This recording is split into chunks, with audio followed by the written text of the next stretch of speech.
سلام، كيف دايرين؟ لاباس عليكم؟ نتمنى تكونوا بخير وعلى خير ومرحبا بكم في فيديو جديد. الا كنتوا اول مره كتشوفوا القناه فنبغي نعرفكم انها قناه مختصه بقضايا الجرائم الحقيقيه، فاذا كنتوا مهتمين بهذا المحتوى تشتركوا في القناه باش يوصلكم كل فيديو جديد. ما نزيدش نطول عليكم، خليونا نبداو القضيه ديال اليوم. كريستينا تزادت نهار 15 يناير 1985 في مدينة بلغراد في صربيا، ولكن عندها جنسية سويسرية وعاشت حياتها كاملة في سويسرا. كانت بنت اللي زوينة بزاف طويلة وكانت عاطية للعين، يعني عندها كاريزما وجاذبية، وهذا الشيء كانوا ملاحظينه كاع الناس اللي دايرين بها وكانوا كيشجعوها باش تدخل لعالم عارضات الازياء. وداكشي اللي كان فعلا. سنة 2001 غادي تبدا دير جلسات تصوير صغيرة وغادي تبدا تطلع درجة درجة حتى غادي توصل لداكشي اللي كانت كتحلم به. وفي سنة 2003 غادي تبدا تشارك في مسابقات ملكة الجمال وغادي توصل للنهائي شحال من مرة، ولكن في سنة 2007 غادي تفوز باللقب وغادي تولي ملكة جمال سويسرا. كريستينا كانت كتجذب بزاف ديال البنات وكانوا كيعتبروها المثل الاعلى ديالهم وكيحاولوا يحققوا داكشي اللي وصلت ليه. فغادي تستغل الفرصه وغادي تفتح واحد الوكاله.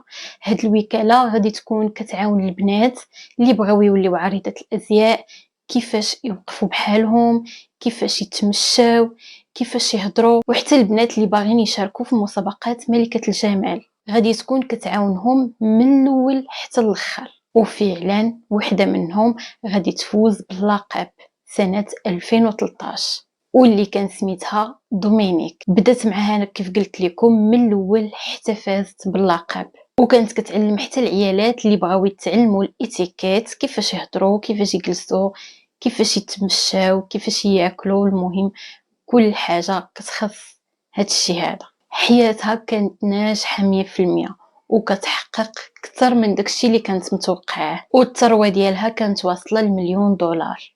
المهم سنه 2016 غادي تتعرف على واحد الشاب، كان رجل اعمال سويسري وكبر منها ب3 سنين. كان حتى هو واصل وداير بلاصتو ومن طبيعه الحال لاباس عليه. كان كيبغيها وكيدعمها في اي حاجه كديرها. ما غاديش يدوزوا وقت كبير على التعارف ديالهم وغادي يتزوجوا في سنه 2017.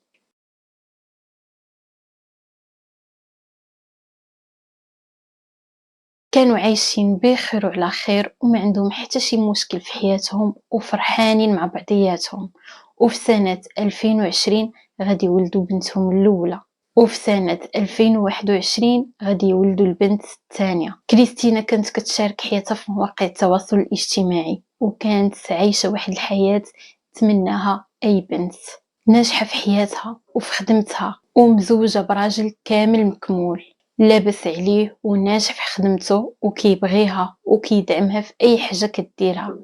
عندها 2 بنيات كيحمقوا، يعني ما عندها حتى شي مشكل في حياتها. وفي 13 فبراير 2024 الاب ديالها غادي يجيه اتصال من الحضانه ديال الحفيدات ديالو. البنيات ديال كريستينا غادي يطلبوا منه باش يجي يديهم حيت الام ديالهم تعطلات عليهم بزاف وما جاتش داتهم. فعلا مشى للحضانه، هز البنيات وداهم للدار ديال ماماهم وباباهم، ولكن ما غاديش يلقى كريستينا في الدار، لقى غير راجلها توماس. فاش سولوا على كريستينا فين هي وعلاش ما مشاتش تجيب البنات قال له بقى كيشكي عليه وقال له هذه ماشي اول مره غادي دير هذا التصرف، ديما كتخرج بالاخباري وكتعطل وبعض المرات ما كترجع حتى للصباح. بات كريستينا ما دخلتلوش هاد الهضره للدماغ حيت هو عارف بنته مزيان وعارفها انسانه مسؤوله وبعقلها ومستحيل دير هاد التصرفات. وبالخصوص مع بناتها ما يمكنش تخليهم في الحضانه وما تمشيش تجيبهم. غادي يبدا يدخلوا الشك وغادي يبدا يقلب في الدار كامله. وفاش غادي يدخل البيت ديال الصابون غادي تبان ليه واحد الميكا كحله فيها شويه ديال الشعر خارج منها. وهنا كانت المفاجاه والصدمه الكبرى. فاش غادي يقلب هذيك الميكا غادي يلقى الراس ديال بنته مقطوع ومحطوط وسط هذيك الميكا. خرج هو مخلوع وفي حاله هستيريه وبدا كيغوت وكيقول الناس عيطوا للبوليس. فاش وصلوا للبوليس وبداو كيقلبوا غادي يلقاو الجثه كلها مفرقه وفاش داوها للتشريح الطبي غادي يعرفوا ان سبب الوفاه ديالها كان هو الخنق. ومن بعد ما ماتت تقطعات. وفاش بداو التحقيق مع راجلها قال لهم ما كنتش ناوي نقتلها، كنت بغيت غير ندافع على راسي حيت هزت عليا الموت وبغات تقتلني. وفاش ماتت تخلعت وما عرفتش شنو ندير وقطعتها باش يسهل عليا نتخلص من الجثه. ولكن البوليس غادي يعرفوا من التشريح الطبي انها تعرضت للضرب المبرح قبل ما تموت. كانت مضروبه في وجهها، في رجليها، في يديها، في اي بلاصه من الجسم ديالها. وغادي يلقاو حتى واحد الضربه كبيره في راسها، ولكن من بعد غادي يكتشفوا ان هذيك ماشي ضربه، كانت جره.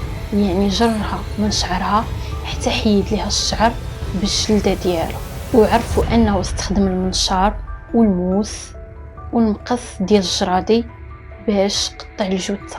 ومن بعد ما قطعها جاب مولينيكس ودار فيها اللحم، طحنو مزيان وكب عليه الماء القاطع باش يذوب.